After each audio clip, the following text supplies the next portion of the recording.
let's backtrack just a little bit to the strength training piece, because something you said actually earlier in the episode that I think I want to pause on is where you shifted from a variety of types of exercise to what you called real or actual strength training. And obviously, I know Yeah. exactly what you're talking about when you clarify real strength training. I also know that you're not knocking other forms of exercise, hmm but can you elaborate a bit more on what a real strength training workout would look like? So if somebody is maybe doing random YouTube videos, they have a pair of 5 pound dumbbells at their house and they want to shift to something more effective. What exactly does that look like? What did you change? Yes.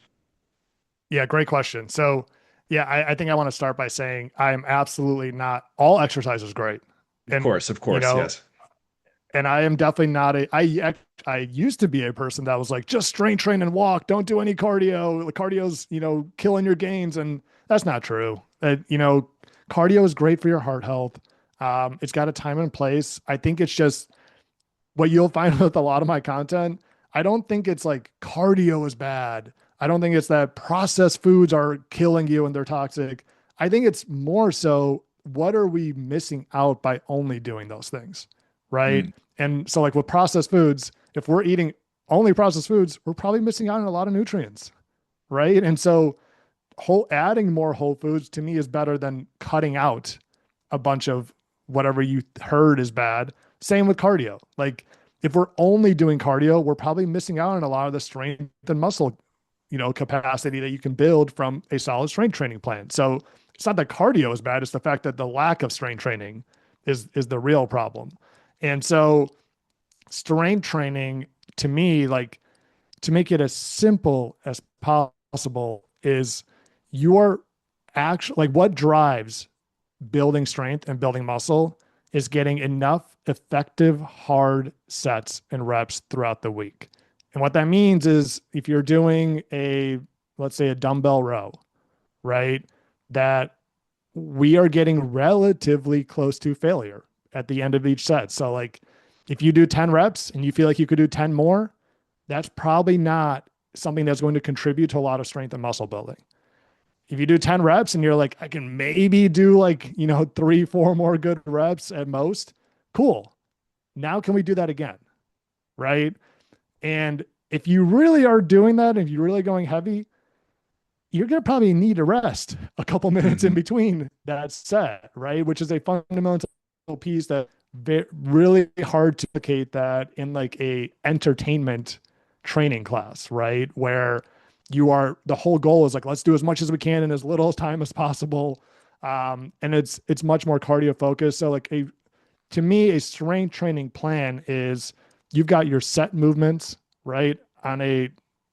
They're set up for each workout and we are tracking our reps. We are tracking our weight and we are trying to make every set feel challenging, difficult. And then we are trying to progress from there. Like that's the big piece too, right? That we're not doing random workouts and changing the movements every single time.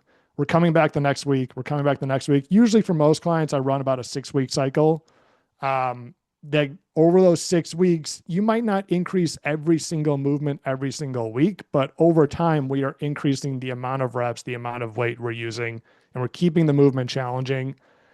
There's a million other things to consider when it comes to, programming, sign, all those things. And that's why you hire a coach to do that for you. But to me, like if you just stick to those principles, you hit each muscle group a couple of times a week, you keep each set relatively feeling challenging and hard, and you challenge yourself to increase the reps and the weight, most weeks, you're probably going to build muscle and you're probably going to build strength.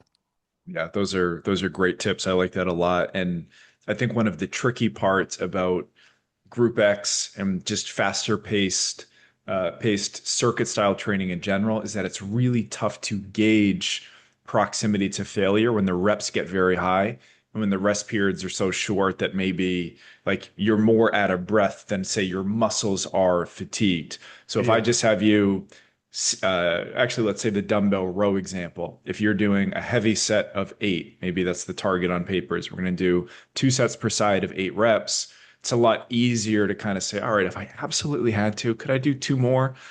I'm not sure. Okay, maybe that's a good spot. 2 reps away from failure.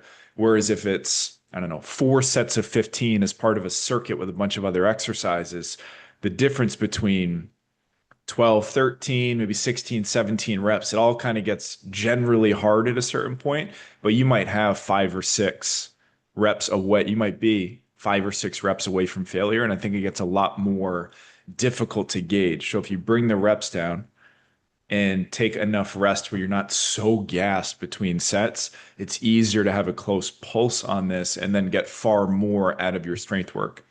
Mm. Yeah, yeah, and I think I should say too, because I think of people who are just starting out with strength training that maybe have never done that, right? I've never really felt like what true failure even feels like. It can be a little intimidating, right? It's like, am I going to hurt myself trying to do it, right? And so, I think what's important to note too is strength. What's cool about strength training is that it's so unbelievably forgiving for newbies.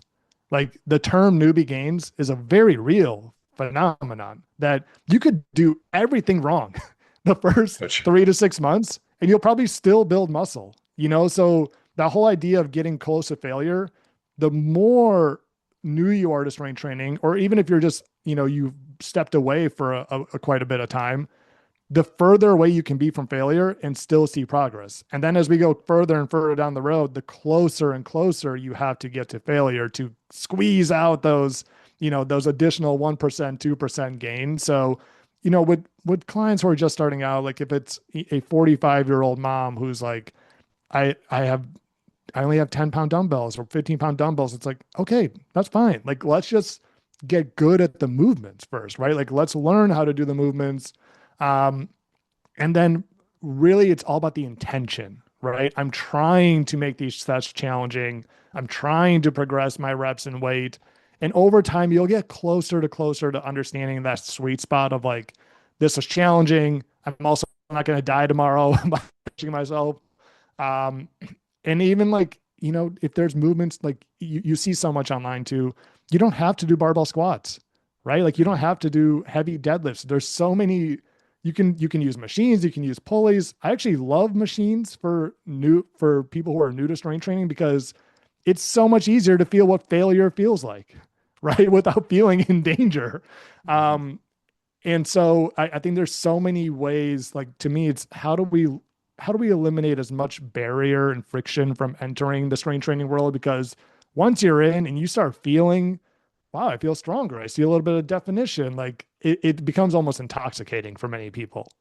So true. I was just talking to a friend last night who she's always been active, lifelong dancer, theater performer who's always done a lot on stage physically, but has never done kind of more formal strength training. And so again, she just joined a gym and she told me like I have not been enjoying it at all. But what I told her Mm. was this is the hardest it'll ever feel. This is the most awkward it'll ever feel. It's only going to get better or at least more tolerable from here as you accumulate more skill and as you start to see a payoff for your efforts. I think a lot of people Yes. dabble in it enough to experience the sucky parts but don't have enough structure or consistency to start to see that ROI that keeps you motivated to keep going. So this friend is only 1 or 2 weeks into her gym strength training journey. I'm like, all right, so here's what to expect. And again, think about it almost like dance. I don't know about you, I'm not a great dancer. So if I went into